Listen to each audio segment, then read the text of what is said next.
প্রেম করে ছ্যাঁকা দিলে আল্লাহর দরবারে আসামি হবে কিনা। প্রিয় ভাই এবং প্রিয় বোনেরা, আমার বিশেষ করে আমার ইয়াং জেনারেশনে যুবক ভাই এবং যুবতী বোনেরা, অনেক সময় আমাদের মধ্যে সম্পর্ক হয়ে যায়, বিশেষ করে যুবক এবং যুবতীর মাঝে রিলেশন হয়ে যায়, অনেক প্রেমের একটি সম্পর্ক হয়ে যায়। যুবক যুবতীর হাতে হাত রেখে কথা দেয়, আমি সারা জীবন তোমাকে ভালোবেসে যাব, কখনো তোমাকে ছেড়ে যাব না। যুবতীও যুবককে কথা দেয় যে আমিও সারা জীবন তোমাকে ভালোবাসবো, কোনোদিন তোমাকে ছেড়ে যাব না। এই যে একটা সম্পর্ক, একটা প্রেমের একটা সম্পর্ক হয়ে যায়, একজন আরেকজনকে ছেড়ে কোনোদিনও চলে যাবে না। কিন্তু একটা সময় দেখা যায় এইরকম কথা তাদের মাঝে আর থাকে না, এই ধরনের সম্পর্ক তাদের মাঝে আর থাকে না। যুবক যুবতীকে ছেড়ে চলে যায়, আবার অনেক সময় যুবতী যুবককে ছেড়ে চলে যায়। এই যে তাদের সম্পর্কটা বিচ্ছেদ হয়ে যায়, এই বিচ্ছেদের যন্ত্রণায় যুবক সারাটা জীবন কষ্টে সারাটা জীবন কাটিয়ে দেয়। এই যুবক সেই কষ্ট সহ্য করতে পারে না, সারা রাত কান্না করতে করতে বালিশ ভিজিয়ে ফেলে। তার যে সম্পর্ক, তার যে বিচ্ছেদ, এই বিচ্ছেদের যন্ত্রণায় সে আর থাকতে পারে না। এই যে একটা তাদের মাঝে দূরত্ব তৈরি হওয়া, অনেক সময় এই ব্যাপারে অনেকে প্রশ্ন করে থাকেন যে এই যে তাদের মাঝে একটা বিচ্ছেদ হয়ে গেল, একজন আরেকজনকে কথা দিয়ে কথা রাখতে পারলো না, একজন আরেকজনকে কষ্ট দিয়ে দিল, এই জন্য কি কিয়ামতের দিন আল্লাহর দরবারে আসামি হবে কিনা? কিংবা এই যে যুবক যুবতীকে কষ্ট দিল, অথবা যুবতী যুবকের সাথে কথা ঠিক রাখলো না, এই জন্য কি আল্লাহর দরবারে কোনো জবাবদিহিতা করা লাগবে কিনা? প্রিয় ভাই এবং প্রিয় বোনেরা আমার, এই বিষয়টি অনেকে আমাদের কাছে জিজ্ঞেস করে থাকেন। রিসেন্টলি কিছুদিন আগেও আমাকে এরকম একজন প্রশ্ন করেছে, হুজুর, আমি একটা ছেলেকে অনেক ভালোবাসতাম, তাকে অনেক লাভ করতাম, কিন্তু একটা পর্যায়ে সে আমাকে আর ভালোবাসতে চায় না, সে আমার সাথে বিয়ের সম্পর্ক করতে চাচ্ছে না, আমি তাকে কিভাবে পাবো? এই ব্যাপারে আমাকে আপনি আমল দিন। এ ব্যাপারে অনেকে প্রশ্ন করে থাকেন। তো প্রিয় ভাই, এই ব্যাপারে আসলে আল্লাহর দরবারে কোনো জবাবদিহিতা করা লাগবে কিনা, এটা আমরা জানবো। ফার্স্টে আমরা জানবো যে রিলেশন করা, প্রেম করা, এটা কি জায়েজ নাকি না জায়েজ, ইসলামের দৃষ্টিতে এটা কিভাবে দেখা হয়। প্রিয় ভাইরা আমার, আল্লাহ রাব্বুল আলামিন এ ব্যাপারে বলেন, লা তাকরাবুজ জিনা ইন্নাহু কানা ফাহিশা।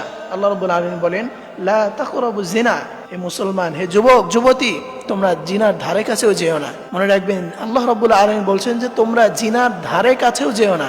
আল্লাহ রাব্বুল আলামিন কিন্তু এটা বলেননি যে তোমরা জিনা করো না, বরং বলছে জিনার ধারে কাছেও যেও না। আল্লাহ রাব্বুল আলামিন গুনাহের কথা বলছেন, বিভিন্ন গুনাহের কথা বলছেন যে তোমরা এই গুনাহ করো না, তোমরা শিরিক করো না, লা তুশরিক বিল্লাহ, তোমরা শিরিক করো না।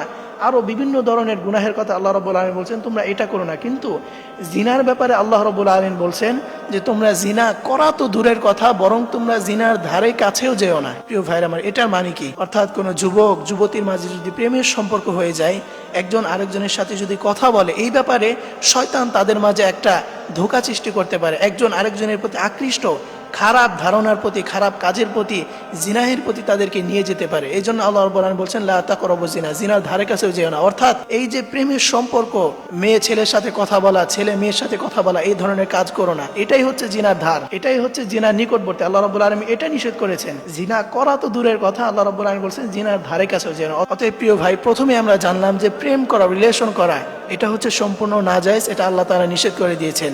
এখন যদি কেউ এটা করে ফেলে, তাহলে এই ব্যাপারে আল্লাহর দরবারে কোনো জবাবদিহিতা করা লাগবে না। কিন্তু সে যে আল্লাহর নিষেধের বাহিরে, ইসলামের শরীয়তের বাহিরে যে এই কাজটি করলো, একটা হারাম কাজ যে সে করলো, এই জন্য তাকে অবশ্যই জবাবদিহিতা করতে হবে। অর্থাৎ সে যে একটি হারাম কাজ করেছে, এই জন্য তাকে এটার জন্য জবাবদিহিতা করতে হবে। আল্লাহ রাব্বুল আলামিন এটার জন্য তাকে পাকড়াও করবে।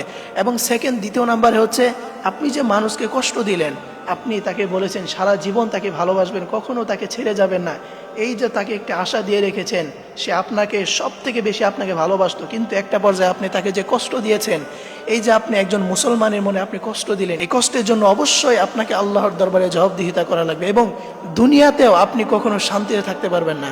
আপনি একটা মানুষকে কথা দিয়েছেন, তার প্রতি আপনি মায়া বাড়িয়েছেন, কিন্তু একটা পর্যায়ে তাকে যদি আপনি কষ্ট দিয়ে থাকেন, এই যে একটা কষ্ট, সে আপনার থেকে কষ্ট পেয়েছে, এই জন্য দুনিয়াতেই আপনি এটার ফল পেয়ে যাবেন, আপনি দুনিয়াতে ভালো থাকতে পারবেন না। এই জন্য প্রিয় যুবক এবং যুবতী বোনেরা, কখনো এই কাজটি করবেন না। আপনি যদি কাউকে ভালোবাসতে না পারেন, সেটা আপনি আগে থেকেই বলে দেন।